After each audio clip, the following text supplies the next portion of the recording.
car ride to the Crispo house was longer than the one to school, longer than the one to Grandma's. The car hit a big bump and Dad grumbled, "Way out in the friggin' boonies." He didn't always say friggin'. When something happened suddenly, he'd say the word like this, fucking. He shouted it, and now it was the word the boy thought every time he was very mad or very scared. It was a special word reserved for important occasions. Mickey wasn't the boy's favorite friend, and if he was being honest, he didn't like him very much. Mom said sometimes friendship was complicated, and it meant being nice to someone you didn't like. Dad said Mickey was friggin' weird.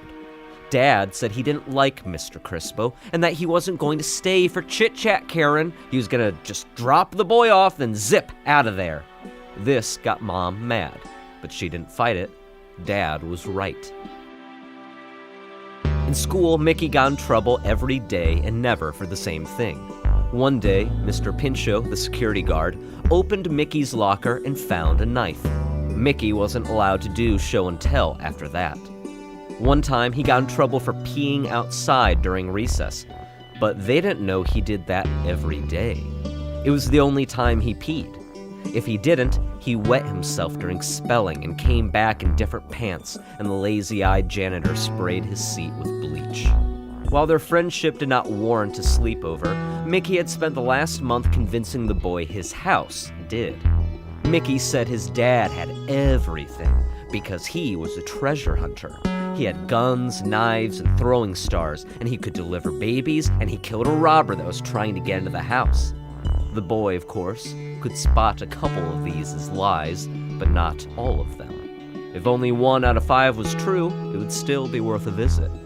Past an old wooden bridge and a farm where they had burned down all the corn stalks to charcoal twigs, and then deep into a woods, they finally came upon the house of the Crispos. It was a strange house to fit the family. It was 3 stories, Mickey had said, but all you could see was what looked like a shack. They live here? The boy asked. The father grunted in agreement. "Go knock on the door." Instead of responding, the boy whined like a sad dog, and the father smacked the boy across the back of his head. The boy got out. He knew how this went. "Hey," the father said before the boy was 1 step out. The boy turned in expectation. "Don't forget your bag, and I better not get a call about your little problem." There were plants around the front of the shack. Those closest to the door were healthy. Everything else a step away had withered, and some were just pots of dirt. The boy did not want to knock, the father could see, so he honked the horn twice. The boy startled at the honks and jumped again when the shack door opened, as though whatever was behind it was waiting. He had never seen Mrs. Crispo, so the chinless, frizz-haired woman in a denim skirt and plain white blouse stirred no semblance of trust. From the threshold, she glared at the truck. The father honked again and began to drive away. Disrespectful, the woman said, like spitting. Only then did she notice the boy. Bending down, the harsh corners of her mouth pulled together, and her face cinched up like a sack as she smiled. Mickey told us about you. A little late, I'm afraid. What, you people don't answer your phone? She sighed. He's in his room. You might as well come in. 2 steps inside the shack, the boy made a mistake. No! Walk back. Mrs. Crispo commanded. I said walk back. No. To the mat. We take our shoes off in this house. The boy slipped off his light-up sneakers. The woman's feet were in rubber-bottomed socks. The boy had forgotten socks entirely. The woman frowned. Did Mickey tell you about our rules? The boy shook his head. Well, we have rules, and you are to respect them. When was the last time you used the bathroom? The boy felt ashamed at once. He suspected this was about the problem Dad had warned about. His bedwetting. Mom had to wash his sheets most mornings, and Dad made him sleep on a plastic mat that crinkled all night. But he was wrong. An hour ago? Number 1 or 2? The boy had never heard this expression. It was a poop. The curse bothered the woman, but oddly, she looked relieved. Well, if you need to go at any point, you let me know. I'll get everything ready for you. Mrs. Crispo then turned and walked briskly, hands shaking around her head like rattling bars of a prison cell the boy could not see. Ugh, that boy of mine, she shouted, leading the way down the stairs. The boy followed the woman down. The house, it turned out, was not a shack. Having grown up in one of the prefab additions downtown, the boy had never seen a mudroom. He felt as though they left a secret passage when a rustic living room appeared at the bottom of the steps. You live underground? The boy thought out loud how 8-year-olds do. Quiet. The woman shushed. No, it's in a hill. She rattled the bars of her cell again. They walked through the living room, down a hall lined with photos of 4 people in front of a fireplace, and though he didn't get a good look, the boy wanted to ask, who's the other person? Mickey had never mentioned a sibling. Mrs. Crispo did not knock like they did in the boy's house, but flung Mickey's bedroom door open. At once, Mickey's eager cherub grin ran bouncing from his bed. He had eaten spaghetti for lunch, and it was all over his polo shirt, some smeared in his feathery infant white hair. He was silent, unlike how he was at school. You boys may play quietly. Mickey Bear, explain to our guests what we will be doing this evening. You know the rules, mister. Dinner is in half an hour. She pushed the boy inside, closed the door, and only then did Mickey make a gleeful shriek, giving the boy a sticky hug. I'm so happy you're here. We have so many plans. Oh my god. We could go to the garage and we can make a laser maybe if my dad says okay. And oh, I can show you my secret if you don't tell anyone. He cinched up his face just like his mother's. Can we see the turret gun? The boy asked. Mickey had talked about the gun his father built for a whole week last month. Mickey made a nervous expression and began to apologize. We had to get rid of it, he said. Yeah, the police found out and my dad had to sell it to an army. The boy squinted his eyes, but it seemed to add up. But it doesn't matter, because tonight is movie night special. What's that?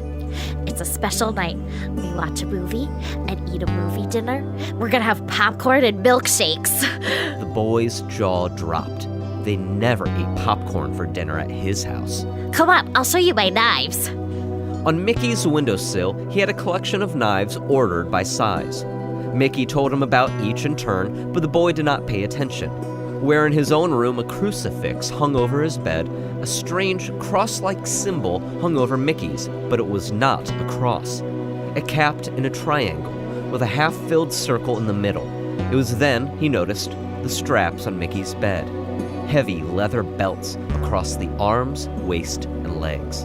The boy studied these, the knives, then the cross-like symbol, and felt certain he would die tonight. Mickey noticed the boy's glum expression and panicked. Oh yeah, I know, this is pretty lame, but just wait. He defended. Hey. His eyes went big, and he leaned in for a secret. Do you want to see the secret now? Mickey scrambled to his feet. Come on, it's in my dad's room. You can't tell anyone about this, he said seriously. The boy wanted to object. He didn't need to be Mickey's secret keeper when Mrs. Crispo yelled from the kitchen.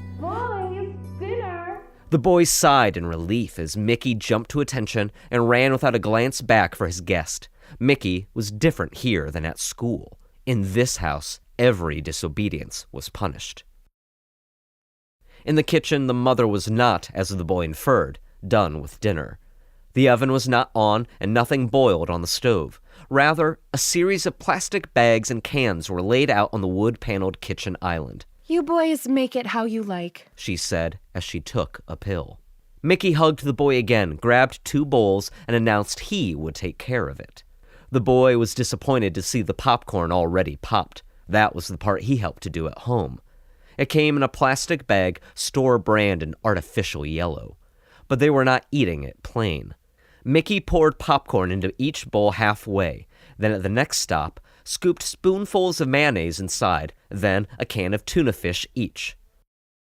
He handed a spoon to the boy. Stirring it is the best part, he said, and pulverized his mayo, popcorn, and tuna into a pink-yellow mush. The boy stirred his, nauseous at each glup, glup, and smack, smack. The boy had been excited for milkshakes until Mrs. Crispo pulled out the blender, skim milk, and ice. The whirring hid the boy's whines. He would go hungry tonight. When the whir stopped, there was a distant mechanical sound in the house, and everyone except the boy opened their eyes wide. It sounded like a garage door closing. Mrs. Crispo and Mickey were on their feet at once, racing to the source of the sound. The boy trailed after. A door around the bend opened with a thud. A man's feet stomped across the floorboards, and a cigarette voice boomed. Michael, get here now! As the boy followed, he heard the exchange before seeing it. Mother told me everything. He bellowed. You know how I treat disrespect. Mickey struggled to explain, but his arguments were too weepy to be clear. Mother, get my belt and the salt rub, he said when the boy emerged into view. The father was a gaunt man, unable to stand straight but still slouching at 6.5 feet tall. He wore a black polo tucked into khakis and muddy winter boots. His face was leather, stretched over cheekbones and a massive bald forehead. He held Mickey by a painful contortion of elbow behind back, but when the boy emerged, he let go. There was a witness. That's what Michael was trying to explain. The mother seethed. We have, an unexpected guest for the weekend. The weekend? Or the night. No, just the night. The mother nodded at once. I'll call again. The man wrestled his anger down and forced a smile. It's movie night. The mother said. We were just waiting for you to pray. Prayer is important, He sighed. lest something foul enter our home. The father opened his hands palm up on the table expectantly, and everyone went quiet. They prayed in the boy's house, so he thought he knew what would happen next. He was wrong. Mickey took the boy's right hand and the mother his left. They raised the boy's hands high into the air until the skin around his armpit felt taut. The story blesses, The father began. and the story denies. The family spoke the next part in unison. May we serve the story and not ourselves, nourish the story and not our bodies, drink to the story and not else. The story must be told. They ate and not a word was spoken except by the parents. Nothing else to occupy himself, the boy took a tentative bite of his popcorn salad and dry heaved silently. The milkshake melted. When the movie portion of Movie Night Special arrived, the boy allowed himself a modicum of excitement.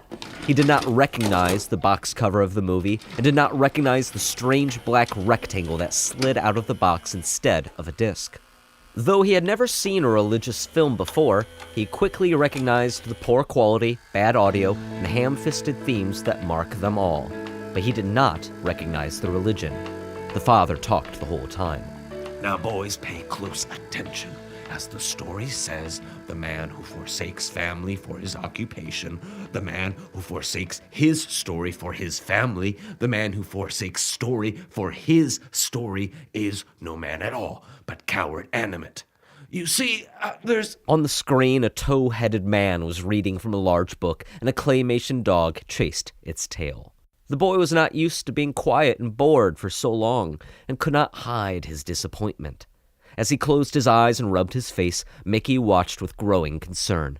His friend hated this. I'm sick of this movie! Mickey shouted. Ah, thought the boy. This was the Mickey he knew in school. The father stared at his child in disgust. Michael! Mickey started crying before the man's hands even touched him, writhing on the couch cushions. I didn't mean anything. I just don't want to watch. Jesse doesn't have to watch. And the family went silent. The father stared at their guest, wondering if the boy had heard the name uttered, if he understood. The father twisted his mouth into a foul trapezoid, all lower teeth and flickers of angry tongue. Then he was on his feet.